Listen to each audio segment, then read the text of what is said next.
8 फरवरी आ चुकी है। अब भी इलेक्शन होते हुए आपके नज़र आ रहे हैं या शकूक व शुबात पीटीआई के लिए अभी भी बरकरार है? देखिए, शकूक व शुबात तो रहेंगे जिस दिन, जब तक के इलेक्शन का आखिरी दिन गुजर न जाए। शकूक व शुबात इसलिए हैं कि ये 7वीं तारीख हो रही है। आपने देखा 7वीं किस लिए? पहली तारीख प्रेसिडेंट ऑफ पाकिस्तान ने 9 अप्रैल दी थी। फिर सुप्रीम कोर्ट ने कहा था कि नहीं, with the consultation of election commission नई तारीख दें। फिर 30 अप्रैल तारीख दी थी। 30 अप्रैल आने के बाद फिर सुप्रीम को उसने चेंज कर दी थी इलेक्शन कमीशन ने 8 अक्टूबर। 8 अक्टूबर के बाद फिर क्या हुआ था, सुप्रीम कोर्ट ने 14 मई की तारीख दे दी थी।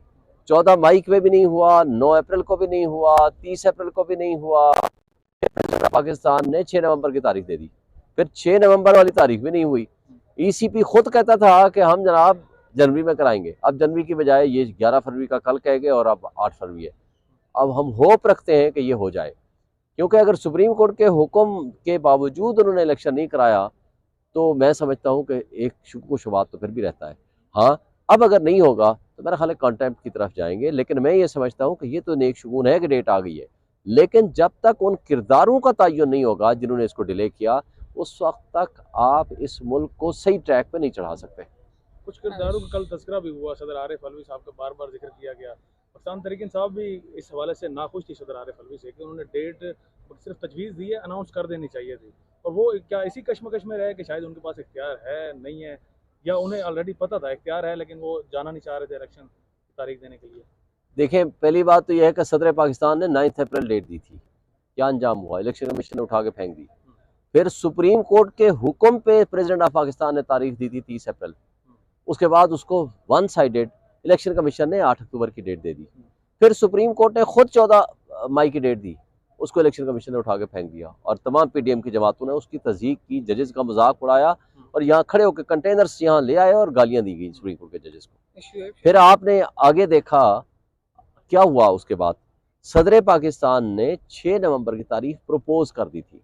एक एस्पेक्ट है, हम कहते थे उनको नोटिफाई करना चाहिए था डेट, लेकिन चूंकि वो सिर्फ नेशनल असम्बली की डेट दे सकते थे, बाकी सूबाई असम्बलियों की या इलेक्शन कमीशन ने देनी थी या गवर्नर्स ने देनी थी। तो उन्होंने कहा कि चूंकि 90 डेज के अंदर इलेक्शन होना है, लिहाजा 6 नवंबर और इसके साथ बाकी कंसर्न लोगों से भी आप रब्ता कर लें। टू सम एक्सटेंट उन्होंने एक कॉन्स्टिट्यूशनल अपना रोल अदा किया। लेकिन जिन्होंने जो ये कहते थे, मुझे बताएं, आपको याद होगा कि इन्होंने जब भेजा लेटर कि आए मेरे साथ कंसल्ट करें, इलेक्शन कमीशन ने उसको फ्लैटली रिफ्यूज कर दिया जाने से। यानी एक रियासत के आईनी सरबराह के साथ मुलाकात से तो इनकार कर दिया, लेकिन same day ambassador, American ambassador से मिलना पसंद कर लिया।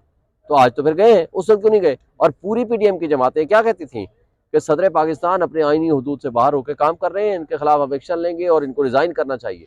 और फिर उन्होंने बुलाया लॉ सेक्रेटरी को भी और लॉ मिनिस्टर को भी, उन्होंने भी कहा आपको कोई इख्तियार नहीं है। तो बात यह है कि आज इख्तियार साबित हो गया ना कि उनका है। हाँ, लेकिन हम भी कहते हैं कि उनको नोटिफाई करना चाहिए था इलेक्शन की डेट, लेकिन अगर वो कर भी देते तो इलेक्शन कमीशन ने पहले कौन सा माना है, या आज मानते, या किस इदारे ने पहले माना है उनके हुक्म को, या जो आज मानते। That is the reason. Shoaib Shaheen साहब, इलेक्शन के लिए बजट सुप्रीम कोर्ट ने जो हुक्म दिया था वो स्टेट बैंक ने भी नहीं इशू किया था और हुकूमत ने भी। तो अभी आप क्या समझते हो, बजट वाला मसला हल हो जाएगा अगर लेट सपोज सुप्रीम कोर्ट के हुक्म के बावजूद भी 8 फरवरी को इलेक्शन नहीं होते? तो ये जो कानूनी कार्रवाई होगी तौहीनी अदालत, निगरान से क्या नुकसान होगा जो इलेक्शन करवाना ही नहीं चाहिए? देखिए, अब तो बजट हो चुका है, पैसे आ चुके हैं, बजट में मौजूद हैं, इसलिए मेरा नहीं ख्याल कि अब कोई ऐसा इशू होगा। लेकिन उसके बावजूद भी अगर कोई नहीं कराएगा तो कंटेम्प्ट उस वक्त भी बनती थी, कंटेम्प्ट अब भी बनती है। ये उस वक्त भी अदलिया को चाहिए था कि वो कंटेम्प्ट जारी करती, अगर फैसला दिया है तो उस पर अमल दरामद करते, और अगर अमल दरामद नहीं करा सकते तो फिर आपने फैसला क्यों दिया? फैसला तो फिर एक कागज का टुकड़ा है।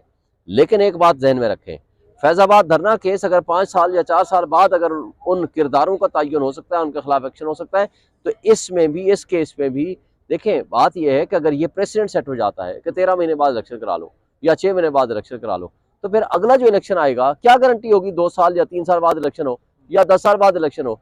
तो लिहाजा ये रास्ता रोकने का वाहिद तरीका है कि उन किरदारों के खिलाफ एक्शन लिया जाए जिसने इसमें रुकावटें डाली हैं।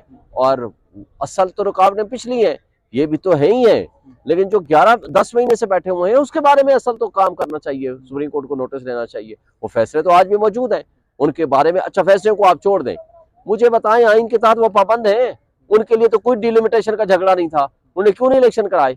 और क्यों इलेक्शन कमीशन ने नहीं कराए, क्यों गवर्नर ने नहीं कराए, क्यों केयर टेकर जो है वो बैठ के याशा कर रहे हैं, सिवाय इलेक्शन के सब कुछ कर रहे हैं। ये बताइएगा सर, आर्टिकल सवाल 6 अदालत में बार किस पे बार लगना पूछा चाहिए? जाता रहा एक सवाल कि अगर कंटेम्प्ट हुई है तो पटिशनर ने, जो कि पीटीआई थी, उन्होंने कंटेम्प्ट की दरख्वास्त दायर क्यों नहीं की, और अगर वो कंटेम्प्ट की दरख्वास्त दायर नहीं की तो अब फिर कंटेम्प्ट कैसे लगाई जा सकती थी? अदालत खुद से लगा सकती थी इसके ऊपर, इलेक्शन ना करवाने के ऊपर। कंटेम्प्ट ऑफ कोर्ट ऑर्डिनेंस 2003 बड़ा वाजे है। सुप्रीम कोर्ट ने खुद कहा था कि अगर ये फैसले पे अमल दरामद नहीं होगा तो हम एक्शन लेंगे। तो वो एक्शन क्या होता? वो एक्शन लेने का, और उसके बाद बारहा उन्होंने चैम्बर में रखी थी कि जी आए हमारे से मिलें। फिर इस दौरान आपको याद होगा कि इलेक्शन कमीशन जो है वो रिव्यू पिटीशन ले आया। फिर रिव्यू पिटीशन के बाद भी क्या हुआ, उसके बाद review of judgment and order आ गया, फिर साथ ही प्रैक्टिस एंड प्रोसीजर एक्ट आ गया। तो कोई एक काम है जो उस वक्त की गवर्नमेंट ने किया हो या उस वक्त की पार्लियामेंट ने किया हो, फॉर द पर्पज ऑफ करनी चाहिए थी। लेकिन सुन लेना, सुप्रीम कोर्ट ने आज खुद कहा कि हम एक्शन लेंगे और एक्शन की तरफ बढ़ रहे हैं। अगर सुप्रीम कोर्ट आज खुद नोटिस लेके बढ़ रहा हो तो मेरा ख्याल है कि ये सुप्रीम कोर्ट की ज्यादा बड़ी जिम्मेदारी थी। सुप्रीम कोर्ट में कोई पटिशनर आए या ना आए, पिटीशन तो पेंडिंग थी, फाइनल तो डिसीजन नहीं किया था। उन्होंने फाइनल डिसीजन दे के, डेट दे के उन्होंने कहा इसको कंटिन्यूअसली हम प्रोसीड करेंगे, और वो करते रहे। तो सुप्रीम कोर्ट अगर उस वक्त एक्शन ले लेती तो आज इलेक्शन भी हो जाते, ये गैर आईनी हुकूमत ना बैठी होती। जिस तरह आइन बनाया गया है, ये बताइएगा कि इलेक्शन कमीशन अब तक कोई तारीख नहीं दी। पहले 2 सूबों का मामला था, या वफाक में भी कोई इंतखाबात की तारीख नहीं आई। आर्टिकल 6 लगना चाहिए, कार्रवाई होनी चाहिए, ताकि इस तरह का नेक्स्ट आने वाले फ्यूचर में ये देखें दो प्रोसीडिंग्स हो सकती हैं, आर्टिकल 6 की भी हो सकती है और तौहीन अदालत भी हो सकती है, और ये दोनों काम बैक वक्त भी हो सकते हैं। ये सुप्रीम कोर्ट के ऊपर आज भी जिम्मेदारी है, इसलिए कि सुप्रीम कोर्ट के जजेस ने आइन को प्रोटेक्ट एंड प्रिजर्व करने का कसम उठा रखी है, उनकी ओथ में शामिल है। लिहाजा आइन की पामाली जहां जहां नजर आएगी, सुप्रीम कोर्ट का किरदार वहां आएगा। सदर पाकिस्तान इस नरके में नहीं आएंगे? सदर पाकिस्तान के वो तो खत्तो किताबत करते रहे हैं, तो उन्होंने अपनी आईनी जिम्मेदारी अदा नहीं की। सदर पाकिस्तान का अगर कहीं रोल होगा तो उनको एक तो प्रोटेक्शन हासिल है अंडर आर्टिकल 248। दूसरी बात यह है कि जो भी कोई किरदार है, मैं इसको आइडेंटिफाई नहीं करता कौन कौन है, जो भी किरदार है सुप्रीम कोर्ट तयन करे ना, तयन करे, और उसके बाद उनको राइट ऑफ हियरिंग दे और प्रोसीड करें निकाले से लॉ। पाकिस्तान को जब वो नहीं देनी चाहिए थी तब उन्होंने डेट दे दी। क्या इलेक्शंस के हवाले से क्या आप लोग तैयार हैं? दूसरा सवाल ऐड कर लें कि अब 8 फरवरी की डेट ऑलरेडी सदर और उनकी मशावरत के साथ हो चुकी है, तो आप लोग अभी भी मुतमईन हैं? 90 डेज तो ऑलरेडी क्लियर हो चुके हैं।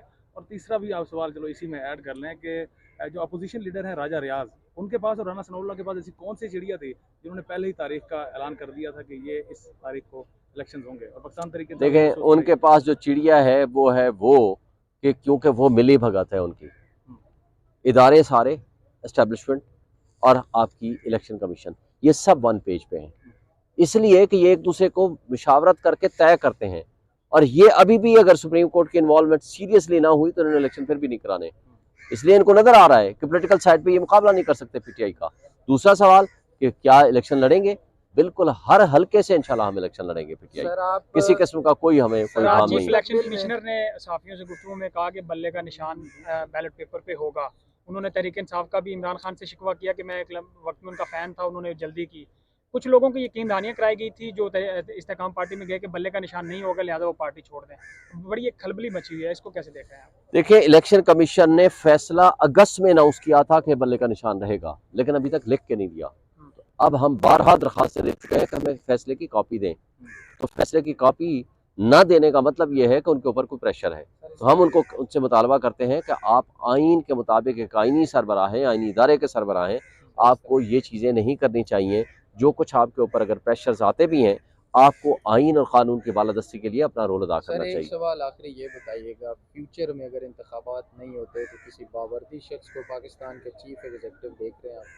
देखिए, मैंने तो कल भी कहा है, अगर अनडिक्लेयर्ड पावर्स सारी उनके पास हैं, इदारों को वो कंट्रोल कर रहे हैं, इलेक्शन कमीशन को वो कंट्रोल कर रहे हैं, अदालतों को के अंदर उनके मनपसंद के लोग बैठे हुए हैं, उनके ख्वाहिशात के मुताबिक फैसले दे रहे हैं, तो मैंने तो कहा है कि फिर ये केयर टेकर उनके कहने के ऊपर बैठे हुए हैं, फिर ये सारा ड्रामा बंद हो जाना चाहिए ना।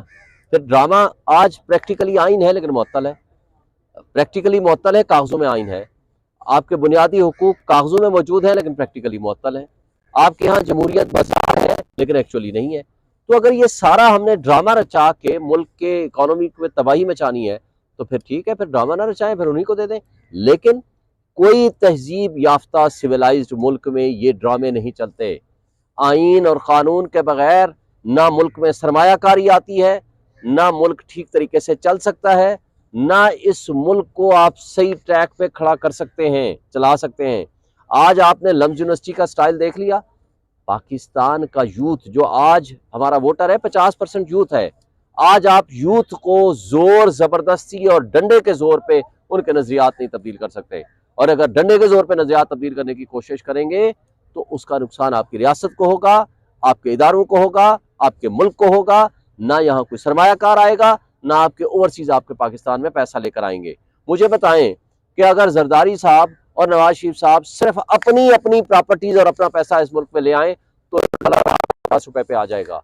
लेकिन इनके बच्चे बाहर, ये खुद बाहर, इनकी प्रॉपर्टीज बाहर, इनका मरना जीना बाहर और इनकी कारोबार बाहर, और यहाँ आकर सिर्फ इक़्तिदार के लिए आते हैं। तो लोग, जवान, हमारा यूथ जो पिछले 1 साल में 12 लाख की तादाद में लोग यहाँ का प्रोफेशनल मुल्क से छोड़ के चला गया। और दुबई में आज आपकी क्या पोजीशन है? पाकिस्तान की तारीख का और दुबई की तारीख का सबसे ज्यादा इन्वेस्टमेंट पाकिस्तानियों ने वहां की है। और जो पेरिस में दुबई आप कह रहे हो घूमते हैं, उनका तो मैं पहले ही जिक्र कर चुका हूँ। Thank you. इत्तेहाद देख रहे हैं पीपल्स पार्टी और पीटीआई, किसी से कोई इत्तेहाद नहीं है।